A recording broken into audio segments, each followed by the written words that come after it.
Mieux protéger les fleurons industriels français contre un rachat par des étrangers. C'est l'objectif d'Édouard Philippe et Bruno Le Maire.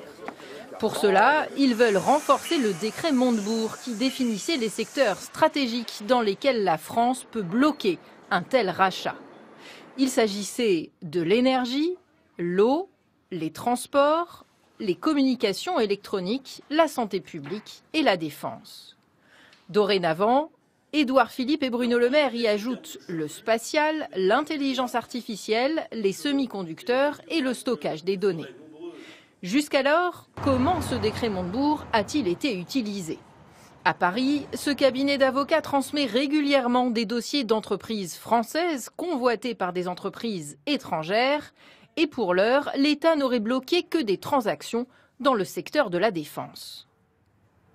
Si vous avez une pièce fondamentale d'un porte-avions ou d'un avion militaire extrêmement sophistiqué qui est fabriqué par une entreprise donnée, il est évident que Bercy, mais peut-être même avant Bercy, les militaires eux-mêmes vont s'opposer à la cession de cette entreprise pour éviter que, depuis l'étranger, le fonctionnement de l'entreprise puisse être bloqué.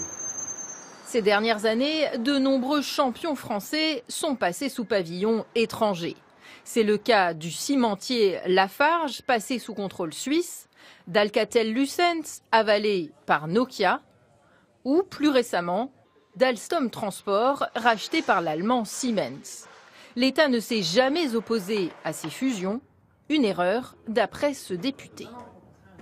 L'histoire montre qu'à ce jour, aucun ministre n'a jamais rien bloqué. Je crois que dans cette affaire, il y a une vraie différence entre, d'un côté, le droit.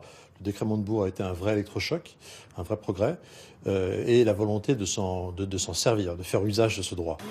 La loi instaurant le nouveau dispositif doit être étudiée au printemps.